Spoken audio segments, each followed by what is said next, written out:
galera, tudo bem com vocês? Bem-vindos a mais uma videoaula. Demorou, mas aconteceu. Mas enquanto isso, lembrando que eu tava corrigindo as atividades de vocês, mas vamos manter o ritmo em breve, tudo bem?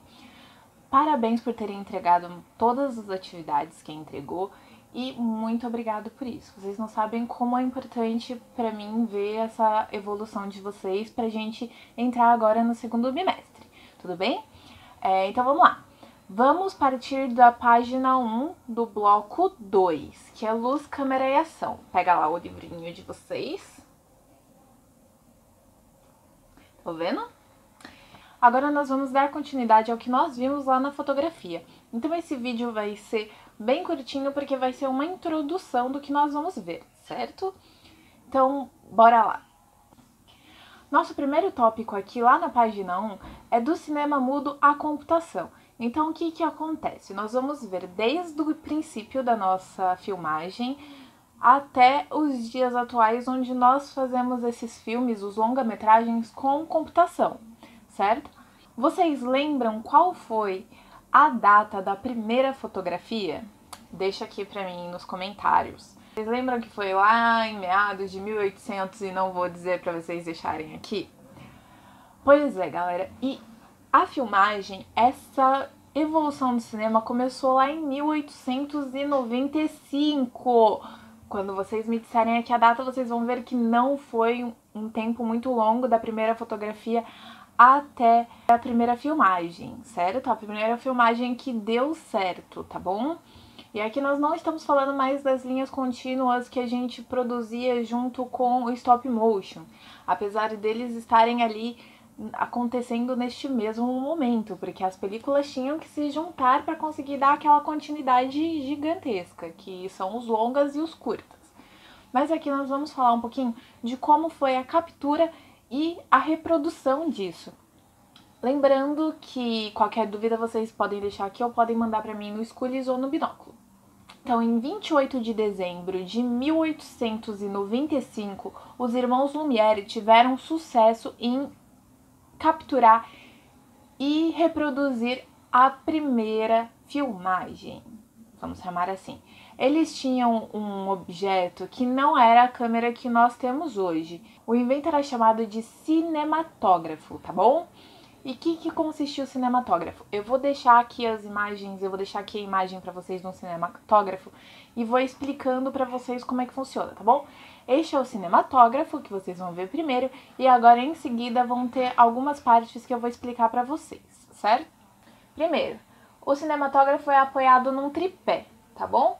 Aí como vocês estão vendo, para garantir a estabilidade dele e a segurança durante a filmagem. Então ele não possui um visor, tá bom? Nem a gente tem nas maquininhas de hoje. O enquadramento era feito pouco antes do instante da gravação, com o aparelho aberto e o cinegrafista olhando diretamente pela janelinha dele. Aí na caixinha menor superior era alocado um rolo de filme de 35 milímetros de largura por 17 metros de comprimento, que são as medidas que depois se tornaram padrão da indústria. Os furos laterais, e aí se eu conseguir, galera, eu vou trazer pra vocês, eu vou ver se eu acho em algum lugar, na casa da minha avó, em alguma bagunça, eu vou trazer pra vocês um negativo pra vocês verem. O negativo tem o mesmo princípio do rolo de filme, tá bom? Então, vocês vão ver que ele tem algumas semelhanças e vocês vão conseguir ver o frame bonitinho, mas enquanto isso eu vou deixar um negativo para vocês observarem também. Retornando, os furos na lateral demarcam os frames e engatavam o filme em pinos acionados pela manivela. Além de puxar o filme para dentro do sistema, expondo a sensibilidade diante da entrada de luz, a manivela também acionava um leque giratório que cobria temporariamente essa abertura, servindo como uma espécie de obturador. O ritmo era essencial.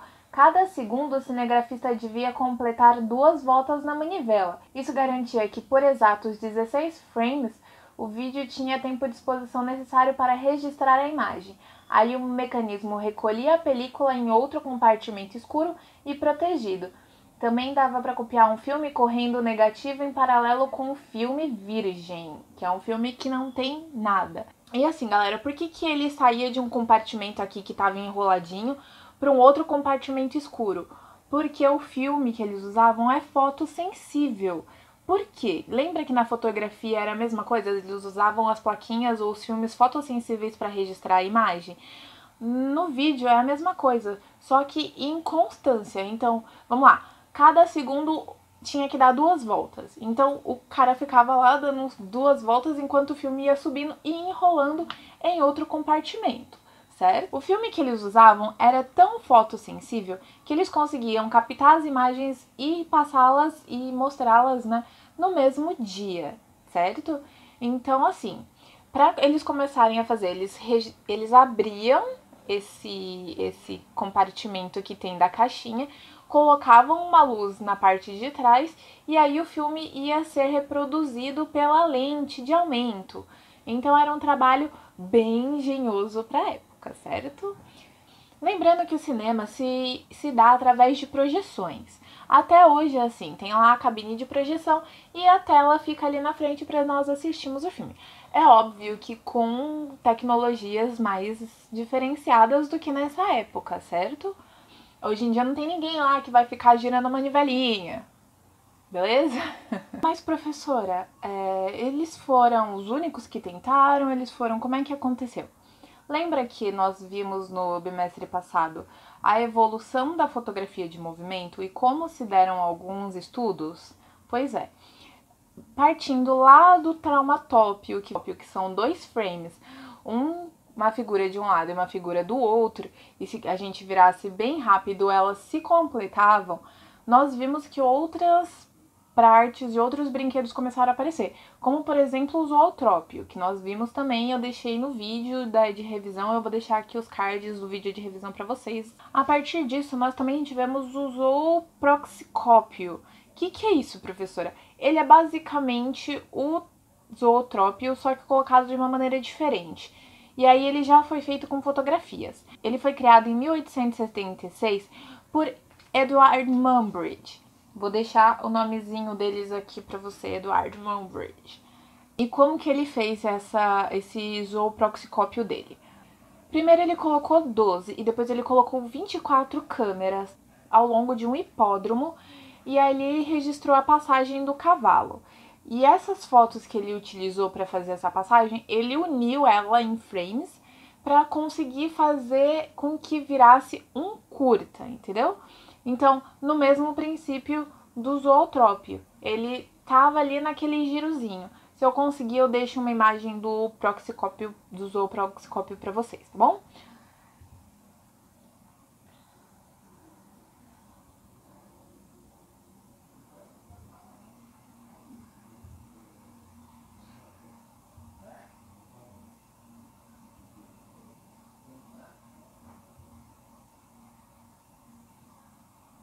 Em 1888, Louis Ames August tentou filmar 2 segundos, tentando já aperfeiçoar o método do Edward Muybridge. Só que o que aconteceu? O papel que ele utilizou era tão frágil que impossibilitou a reprodução do filme.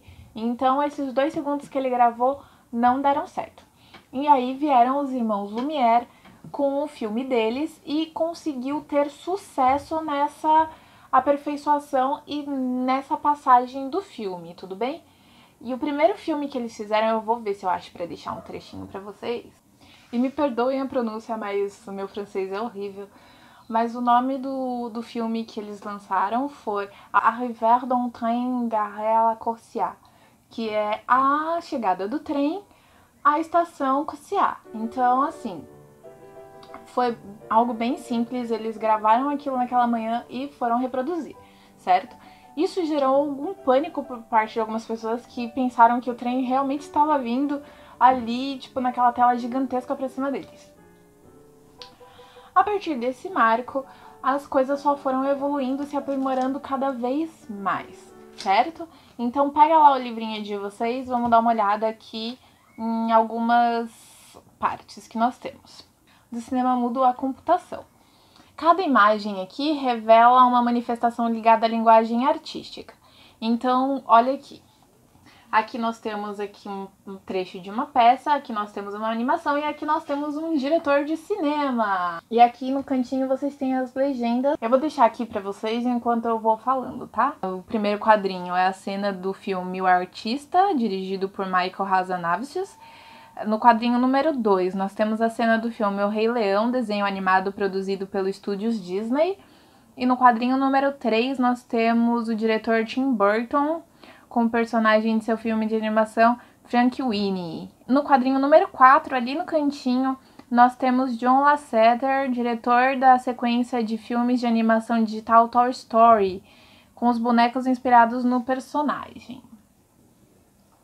E aqui nós temos um trechinho de um texto falando um pouquinho sobre o cinema e como ele é uma poesia visual, certo? Deem uma lidinha aí também.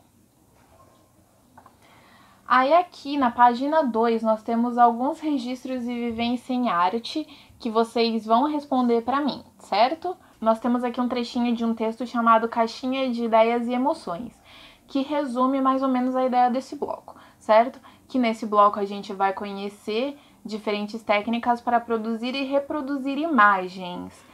E utilizando as técnicas algumas técnicas aqui que eles falam, certo? Nesse bloco nós vamos conhecer as técnicas e tentar utilizá-las para reproduzir as nossas imagens em movimento, certo? Então, assim, deem uma lidinha nesse texto, ele é bem importante também para vocês entenderem algumas técnicas. Eu mostrei para vocês como surgiu a filmagem, dando algumas dicas e alguns elementos para vocês.